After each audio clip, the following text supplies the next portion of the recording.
안녕하십니까.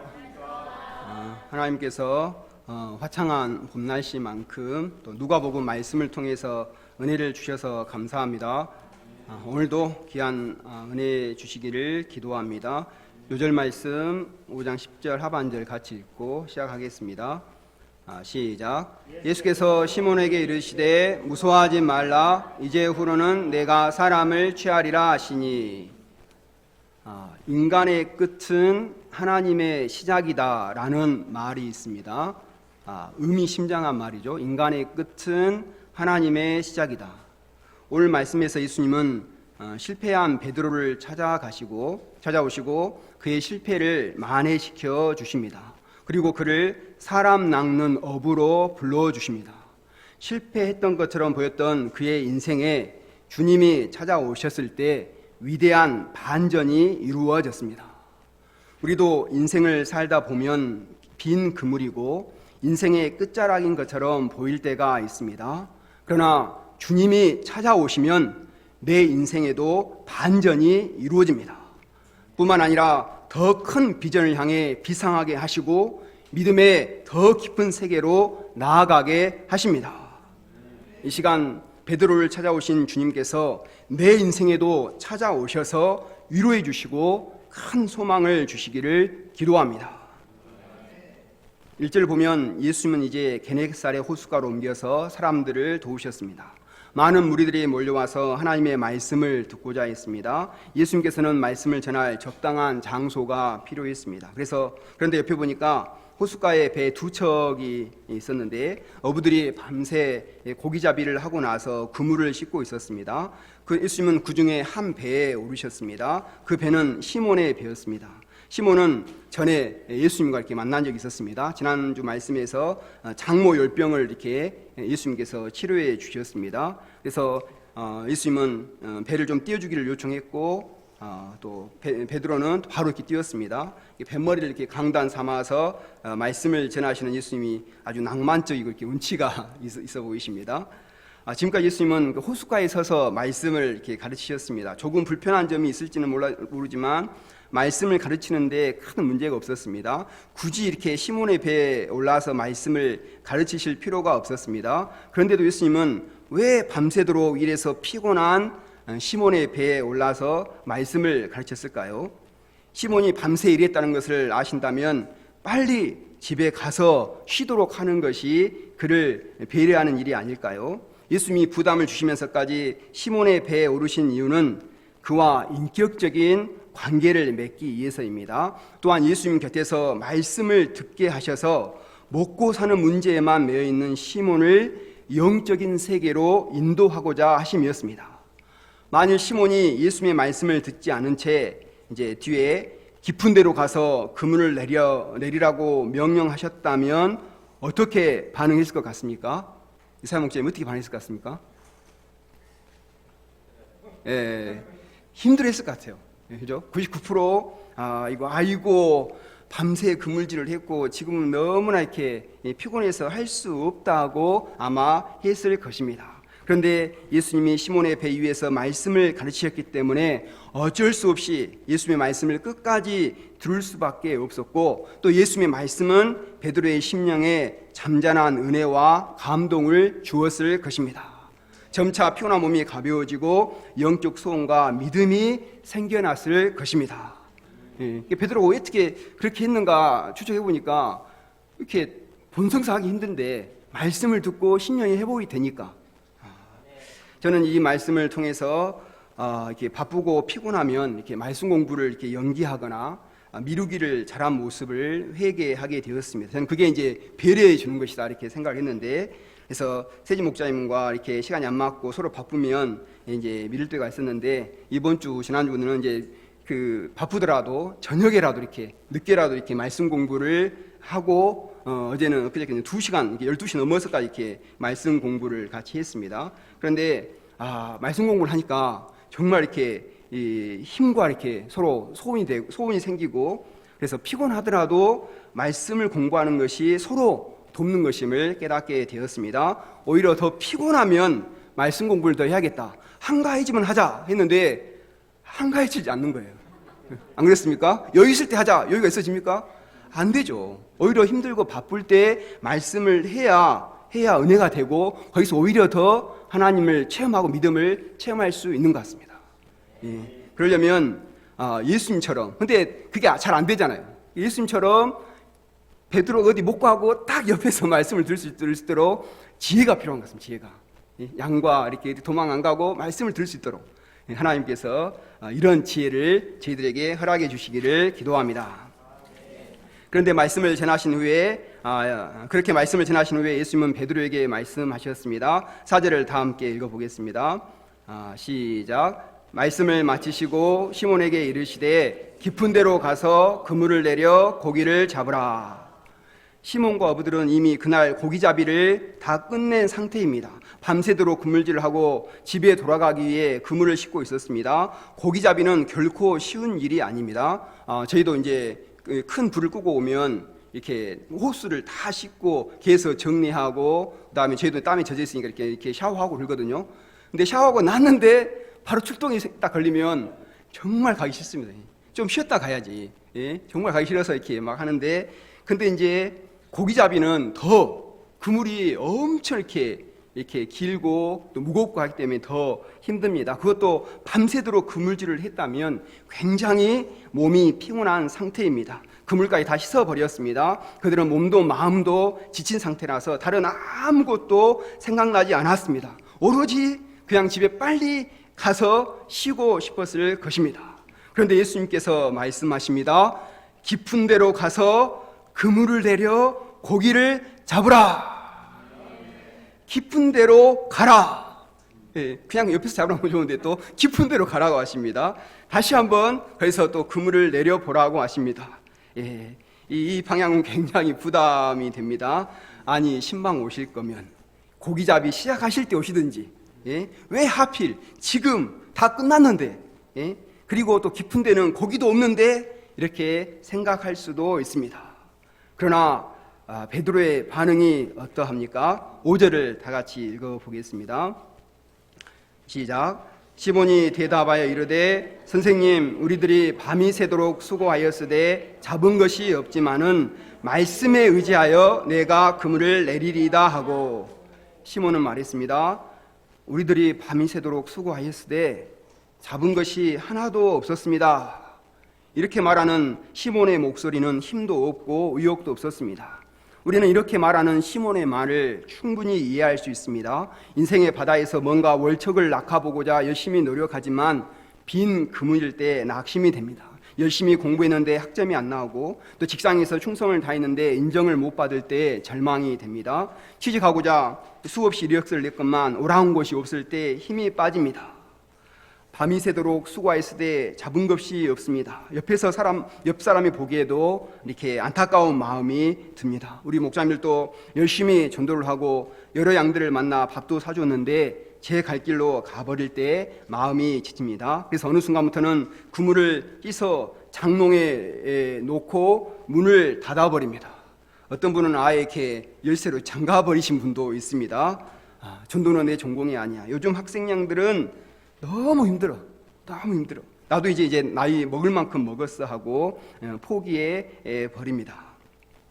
저도 이게 말씀을 준비하면서 제 자신도 이런 마음이 많이 이렇게 들었음을 발견했습니다. 저희 제약된 모습과 제약된 직장 생활을 하면서 섬긴다는 것이 한계가 많아 보였습니다. 그런데 오늘 본문을 보면 베드로의 대답이 큰 도전이 되었습니다.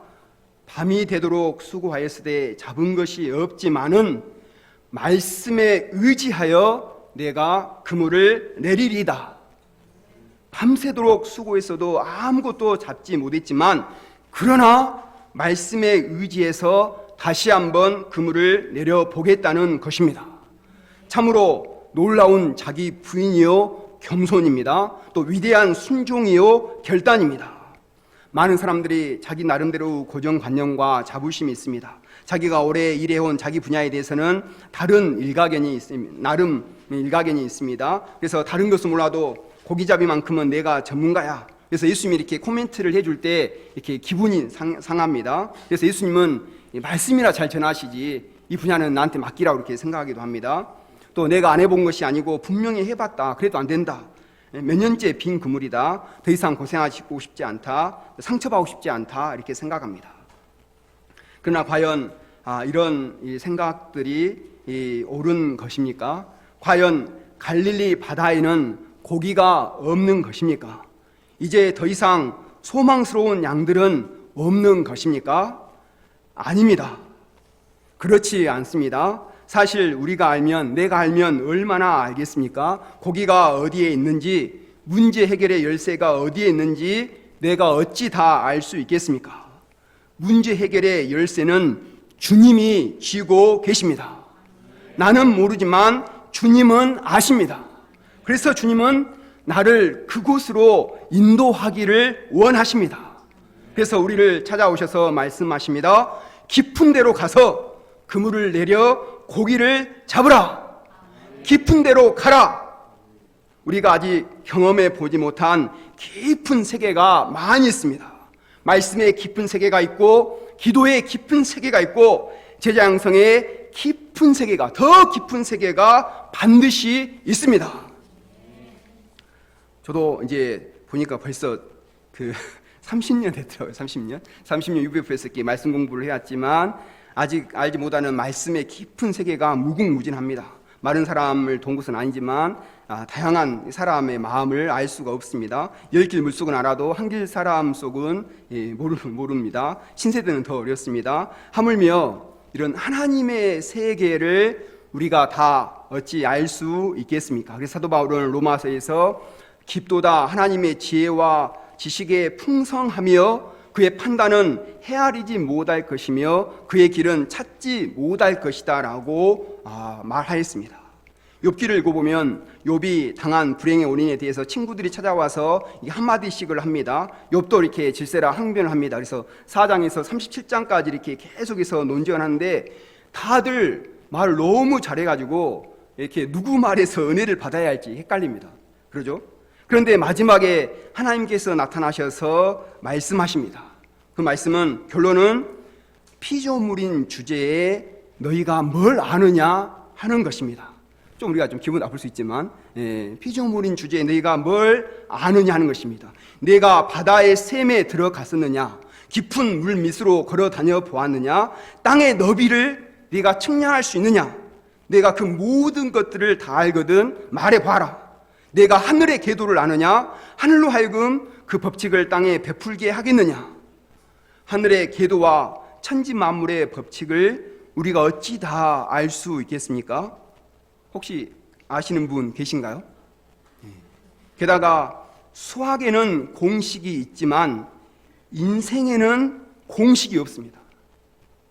그렇죠? 수학도 어려운데 인생에는 아예 공식 자체가 없는 것입니다. 측량할 수가 없는 것입니다. 영국의 작가 J.B. 필립스가 쓴 너희 하나님은 너무 작다라는 책이 있습니다. 하나님은 결코 작으신 분이 아닌데 내가 하나님을 내 생각이 틀에 가두어 놓고 제한시키고 있다는 것입니다. 그래서 책을 보니까 그 하나님을 어떻게 생각하냐면 어떤 분은 마음속에 경찰 같은 하나님, 마음속에 경찰 같은 하나님으로 생각하시고 계신가요? 또 부정적 아버지상이 반영된 하나님, 저는 이 하나님 강했어요. 제 아버지에 대한 부정적인 의미가 있으니까 그 하나님이 아주 좀 부정적인 아버지상이 이렇게 강했고, 또 어떤 분은 김수염을 휘날리는 이엄창 할아버지 같은 하나님, 아니면 반대로 너무나 온순하고 고분고분해서 이렇게 그래서 이렇게 좀 대충 해도 되는 하나님, 또 상자 속에 갇힌 하나님, 또 자상한 일에는 별로 관심이 없고 그냥 큰 일에만 있는 총사령과 같은 하나님, 이렇게 그 각자 자기 생각에 이렇게 가두어 놓고 하나님에 대해서 잘못된 개념들이 있었습니다. 그러나 하나님은 결코 닫혀 있거나 작으신 분이 아니십니다. 그런데 내가 하나님을 그 틀에 가둬놓고 제한시키고 있다는 것입니다. 또 반대로 필립 얀시가 쓴 이 뜻밖의 장소에서 만난 하나님이라는 책이 있습니다. 우리가 하나님을 만나고 체험하는 세계는 전혀 뜻밖의 장소라는 것입니다. 생각하지 못한 장소에서 하나님을 만나게 된다는 것입니다. 주님은 이 세계로, 뜻하지 않을 때, 우리가 포기하고 우리가 포기했을 때 하나님은 만나주시고 그 깊은 세계로 인도해 주십니다. 그래서 정말 지혜로운 사람은 어떤 사람이겠습니까? 정말 지혜로운 사람은 이런 자신의 생각들을 내려놓고 주님의 뜻에 순종하는 사람입니다. 그런 점에서 베드로는 참으로 지혜로운 자입니다. 우리도 베드로처럼 주님의 말씀에 의지해서 깊은 데로 가서 그물을 내릴 수 있기를 기도합니다. 말씀 전에 부른 찬송가 이렇게 302장, 제가 이 말씀할 때마다 이 찬송을 부르거든요. 은혜가 있지 않습니까? 내주 하나님 넓고 큰 은혜는 저 큰 바다보다 깊다. 너 곧 닷줄을 끌러 깊은 데로 저 한가운데에 가보라. 왜 너 인생은 언제나 거기서 저 큰 바다 물결 보고 그 밑 모르는 깊은 바닷속을 한번 헤아려 안 보나. 많은 사람이 얕은 물가에서 저 큰 바다 가려다가 찰싹거리는 작은 파도 보고 마음 약하여 못 가네. 자, 곧 가거라. 이제 곧 가거라. 저 큰 은혜의 바다 향해 자, 곧 내 노를 저 깊은 데로 가라. 망망한 바다로. 언덕을 떠나서 창파에 배 띄워 내 주 예수 은혜의 바다로 내 마음껏 저어가라. 이 얼마나 큰 도전이 되는 찬양입니까? 우리가 마음껏 은혜의 바다를 향해서 믿음을 가지고 배 저어서 나아갈 수 있기를 기도합니다.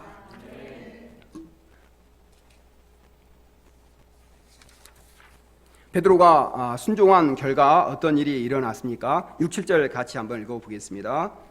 시작. 그렇게 하니 고기를 잡은 것이 심히 많아 그물이 찢어지는지라. 이에 다른 배에 있던 동무들에게 손짓하여 와서 도와달라 하니 그들이 와서 두 배 채움에 잠기게 되었더라. 고기가 너무 많아서 그물이 찢어질 지경이 되었습니다. 베드로가 그동안 많은 물고기를 잡아봤는데 이렇게 많은 물고기를 잡아본 적이 없었습니다. 그래서 두 배 나눴는데도 다 잠길 지경이었습니다. 와, 어떻게 이런 일이 일어날 수 있는 것입니까? 베드로는 밤새도록 그물질을 했는데 한 마리도 잡지를 못했습니다. 그런데 예수님이 인도하신 곳에서는 그 말씀에 의지해서 그물을 내릴 때는 단번에 엄청난 고기가 잡혔습니다. 만선을 이룬 것입니다. 이것이 바로 인간의 지혜와 하나님의 지혜의 차이입니다. 이사야서에서는 말합니다. 이는 내 생각이 너희 생각과 다르며 내 길은 너희의 길과 다름이니라. 여호와의 말씀이니라. 이는 한디 땅보다 높음같이 내 길은 너희의 길보다 높으며 내 생각은 너희의 생각보다 높음이니라. 우리가 하나님의 말씀의 권위를 인정하고 순종하면 하나님께서 크고 놀라운 일을 체험케 하실 줄을 믿습니다. 8절을 보십시오. 주님의 놀라운 능력을 체험한 베드로의 반응이 어떠합니까? 같이 한번 읽어보겠습니다. 시작. 시몬 베드로가 이를 보고 예수의 무릎 아래에 엎드려 이르되 주여 나를 떠나소서 나는 죄인으로소이다 하니 베드로는 많은 고기가 잡힌 것으로 인해 마냥 기뻐하지 않았습니다. 와, 이 많은 물고기 대박! 이렇게 흥분하지를 않았습니다. 오히려 예수님의 무릎 아래 엎드려 벌벌 떨었습니다. 그리고 말했습니다. 주여 나를 떠나소서 나는 죄인입니다. 처음에 예수님 만났을 때는 선생님이라고 불렀습니다. 그러나 이제 주여 로드라고 부릅니다. 이런 예수님에게서 신성을 발견했기 때문입니다. 단지 기적을 베푸시는 능력자 정도가 아니라 모든 것을 아시는 분, 바닷속까지 아시고 물고기까지 주관하시는 전능하신 하나님이심을 깨닫게 된 것입니다.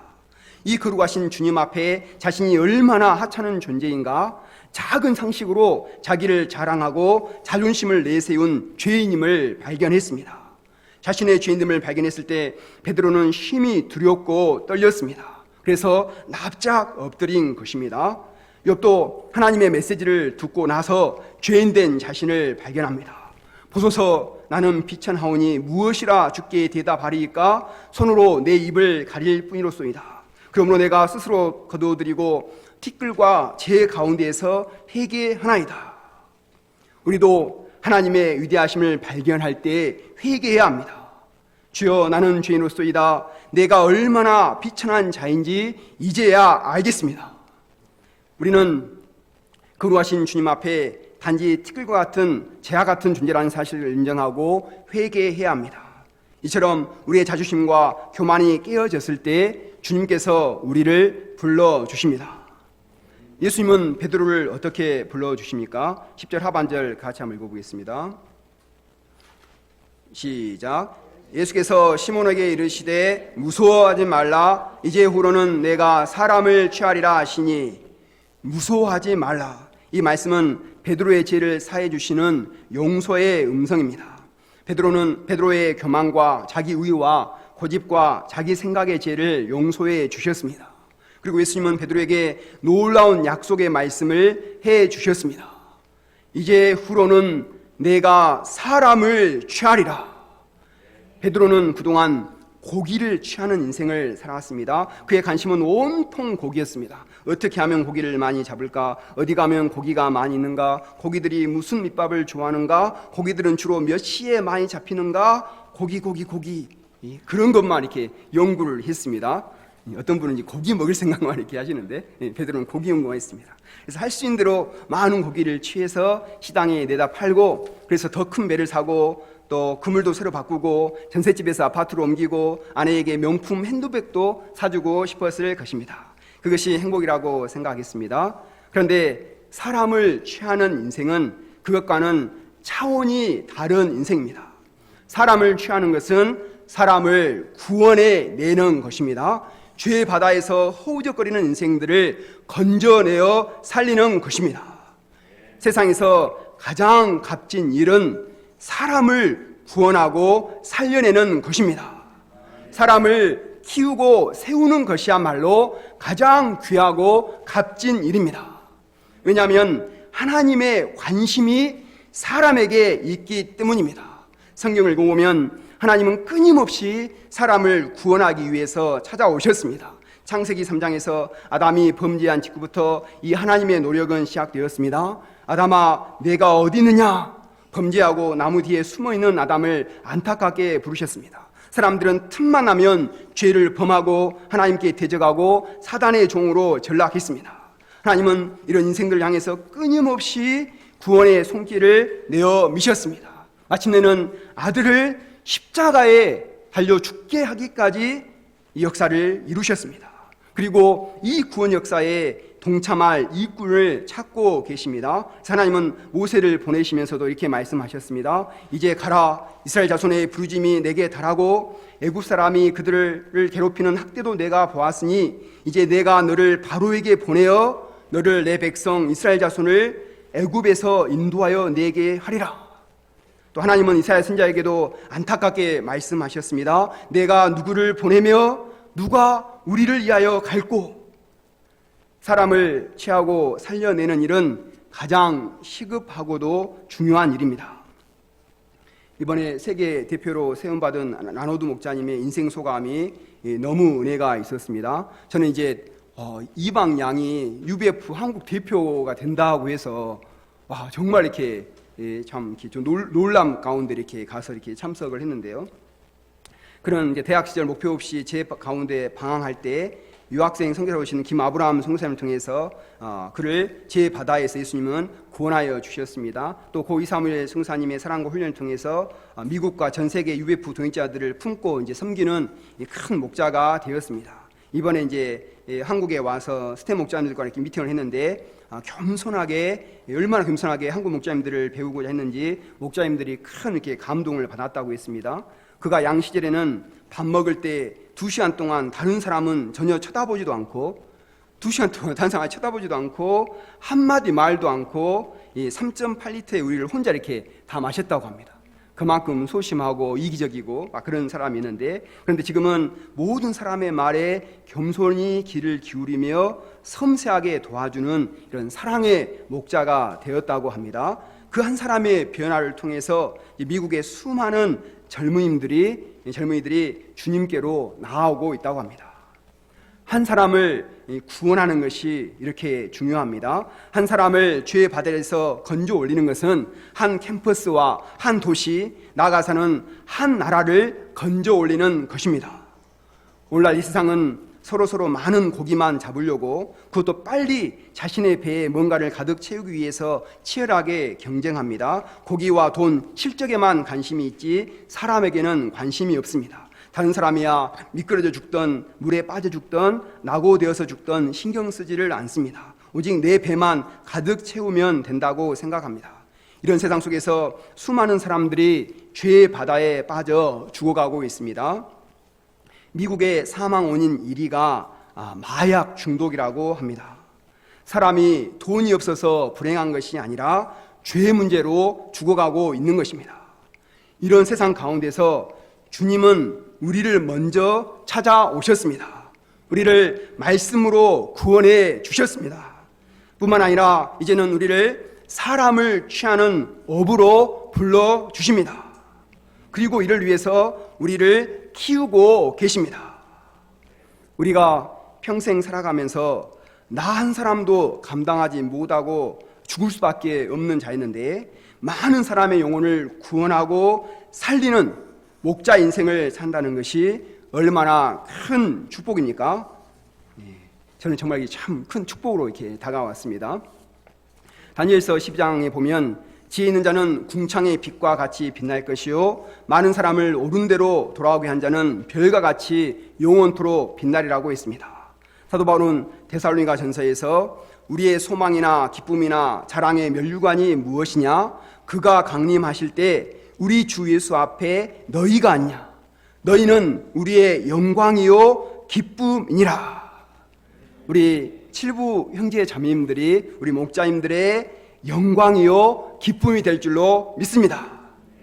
우리 주님께서 강림하실 때 우리가 자랑할 것은 세상의 지위나 부나 인기나 명성이 아닙니다. 우리가 돕고자 애쓰고 구원한 양들이 우리의 소망이요 기쁨이요 자랑의 면류관이 될 것입니다.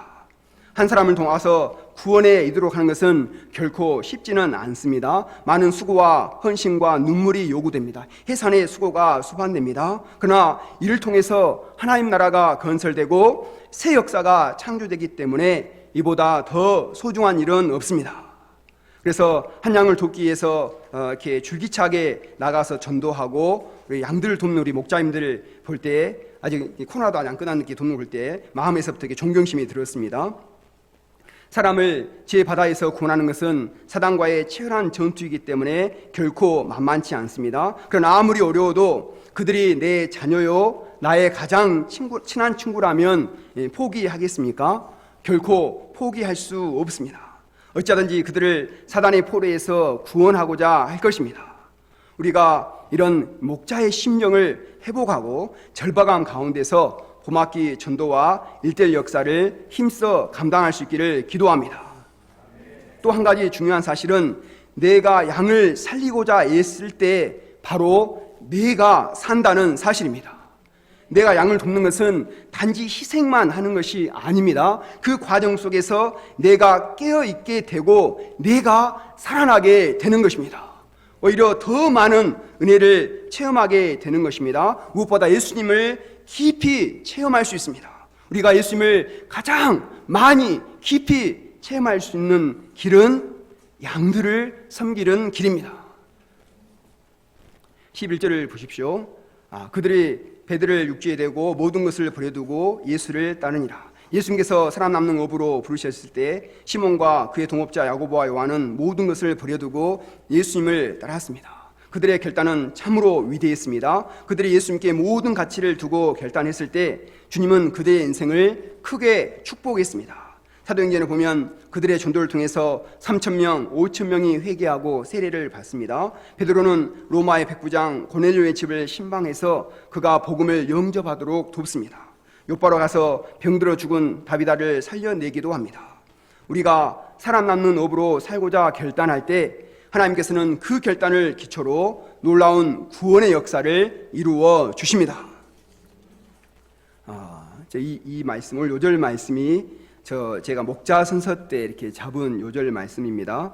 그때는 솔직히 못 모르고 이렇게 목자 선서 하니까 이 말씀은 잡아야겠다 싶어서 이렇게 잡았는데, 근데 그동안을 돌아볼 때 하나님은 저를 사람을 취하는 인생으로 이렇게 훈련하시고 연단하셨습니다. 저는 이제 공대를 나왔기에 평범하게 이게 직장에 취직해서 사는 것이 맞는 것 같습니다. 근데 하나님은 대학을 마치고 군대로 가지 않고 대학원에 이렇게 진학해 하심으로 요해 목자요 파트를 섬긴 자로 이렇게 세우셔서 무엇보다도 매주 요해 모임 때마다 말씀을 섬기게 하심으로 말씀의 깊은 세계로 나아가게 하셨습니다. 제가 양 때는 말씀을 어떻게 나아간지 아신가요? 그때도 깊이 나아갔어요. 졸면서 나갔죠. 졸면서. 말씀을 졸면서 꿈속에서 이렇게 나아갔는데 이제는 말씀을 이렇게 섬기면서 이렇게 했습니다. 그래서 제가 봤더니 한 2년 동안은 예배 때 거의 졸았던 것 같아요. 거의 졸았는데 우리 양님들은 이렇게 예배에 안 조는 걸 볼 때 저보다 더 큰 이렇게 희망과 소망이 생깁니다. 그리고는 지금은 이제 말씀을 이렇게 섬기는 자가 되게 하셨습니다. 또 저는 사람에게 별로 관심이 없던 자였습니다. 그래서 운동을 좋아하고 형제들은 몸으로 말한다 이렇게 하고 그래서 말을 별로 안 하고 또 세상에 출세와 명예를 쫓던 자였습니다. 그래서 팀 목자로 셈을 받았지만 그들을 깊이 있게 섬기지를 못했습니다. 그런데 실부로 오면서 동범 세진 목자님과 말씀 공부를 꾸준히 하면서 사람에게 관심 갖는 법을 배우게 하셨고 하나님은 무엇보다도 폴린 목자님과 이렇게 동역해 하심으로 사람에게 관심을 갖고 대하는 법을 이렇게 배우게 하셨습니다. 1시간, 2시간, 3시간 이렇게 대하는 법을 배우게 하셨습니다. 하나님은 이제 그 인강일을 이제 섬기면서 아들에게 이렇게 관심을 갖고 짜증과 화를 내지 않고 이렇게 말씀으로 기도로 이렇게 섬기도록 훈련을 하셨습니다. 작년에는 이렇게 뭐 대꾸 말만 하면은 이렇게 모른다고 할 때 이렇게 화가 이렇게 막 나오고 제가 누구한테도 화를 낼 수 없는데 아들한테는 이렇게 아들이 제일 만만하더라고요. 그래서 그래서 이제 했는데 근데 이게 안 되겠다. 이게 훈련 제목이다 싶어서 이렇게 그 말씀으로 그동안 말씀 훈련 받은 것이 도움이 됐습니다. 그래서 그 말씀 공부도 이렇게 잘 못하니까 그 차로 태워가고 가면서 왔다 갔다 하면서 거기서 5분 메시지를 전하고 또 잠잘 때 하루 어떻게 지냈는가 하고 거기서 또 말씀을 전하고 그동안 메시지 했던 그 말씀들이 안에 있어가지고 그냥 그때에 맞는 말씀들이 나오니까 얘가 이제 조금씩 아직도 많이 부족하지만 조금씩 변화되고 이렇게 공부하는 모습 이렇게 통해서 은혜를 받게 됐습니다. 또 직장에서 이렇게 식당 업무를 보고 있는데 그 영양사가 좀 까칠해서 이렇게 트러블 메이커 역할을 했습니다. 그래서 이렇게 조리사들이 힘들어서 이렇게 못하겠다고 이렇게 그만두기를 잘했습니다. 그래서 센터장님은 저만 감당할 수 있다고 해서 보통 그 업무를 1년만 하는데 지금 2년째 이렇게 맡기셨습니다. 그래서 어제 한 조리사님은 영양사가 이제 그동안 많이 이렇게 바뀌었고 제가 나이도 많고 시집이나 갈 수 있을까 했는데 시집을 간다고 이렇게 청첩장을 이렇게 보내온 것을 보고 그동안 제 역할이 컸다. 아니 옆에서 제가 이야기를 많이 들어줬어요. 많이 들어주고 이렇게 또 이렇게 신앙 간증도 하고 이렇게 하면서 이렇게 해줬습니다. 그래서 그동안 이렇게 말씀 또 했던 것이 전혀 헛되지 않고 참 이렇게 은혜가 되었습니다. 근데 저는 이제 말씀을 준비하면서 회개하는 마음이 들었습니다. 이렇게 잔잔하게 삶에서 은혜를 주시지만 저는 정말 정작 해야 할 것에는 너무나 소홀히 했습니다. 7부로 오면서 하나님은 7부를 부흥하셔서 7부를 새로운 역사를 일으키시겠다 말씀하시고 청년부 역사를 동역하여 섬기게 하셨습니다. 그런데 청년부가 기틀이 잡히려고 하면 안 되고 또 잡히려고 하면 안 될 반복이 될 때 점점 힘이 빠지고 제 마음에는 점점 그물을 걷고 있었습니다. 그런데 말씀을 준비하는 중에 다시 깊은 믿음의 세계로 제자 양성의 세계로 인도하실 것이라는 하나님의 뜻을 발견케 하시고 지금 베드로처럼 말씀의 기초에서 다시 그물을 내리라고 말씀하심을 듣게 되었습니다. 그래서 제가 어플리케이션을 안 쓰다가 어제 저녁에 썼습니다. 저녁에 밤새서 이렇게 썼는데 제가 자신의 경험과 제약된 불의를 내세우지 않고 말씀의 기초에서 그물을 내릴 수 있기를 기도합니다. 마태복음 6장 33절 제 인생 요절인데 이 말씀의 기초에서 먼저 그 나라와 그 의를 구하기 힘쓰고 청년부들에게 더욱 관심을 갖고 동역 역사를 이룰 수 있기를 기도합니다. 결론적으로 주님께서는 우리 각자의 인생에도 찾아오셔서 말씀하십니다. 깊은 데로 가서 그물을 내려 고기를 잡으라. 우리가 나의 생각을 내려놓고 주님의 말씀에 의지해서 그물을 내려야 하겠습니다. 말씀과 기도와 제장성의 깊은 세계로 나아갈 수 있기를 기도합니다. 주님은 우리를 사람 낚는 어부로 불러주십니다. 이제후로는 너희가 사람을 취하리라. 이 말씀처럼 부족한 우리를 통해 지혜로 죽어가는 영혼들을 구원해 내시고 새 역사 창조의 일꾼들로 키워주시기를 기도합니다. 제가 기도하고 마치겠습니다. 하나님 아버지, 감사합니다. 오늘 베드로에게 오셔서 깊은 믿음의 세계를 체험케 하시고 사람을 취하는 목자의 삶으로 부르시는 예수님을 배우게 하셔서 감사합니다. 저희들이 자신의 한계와 또 경험으로 이렇게 부정적으로 생각하지 아니하고 말씀이 임했을 때, 하나님께서 말씀을 주셨을 때 그 말씀에 기초해서 믿음으로 그물을 내리는 삶을 살 수 있기를 기도합니다. 그래서 내 힘으로는, 내 경험으로는, 내 능력으로는 실패할 수밖에 없지만 그러나 말씀으로 승리하는 삶을 체험을 할 수 있기를 간절히 기도합니다. 그래서 더 깊은 믿음의 세계로 나아가게 하시고 하나님께서 우리에게 주신 이런 제장성의 사명을 온전히 감당할 수 있기를 기도합니다. 예수님의 이름으로 기도드렸습니다. 아멘.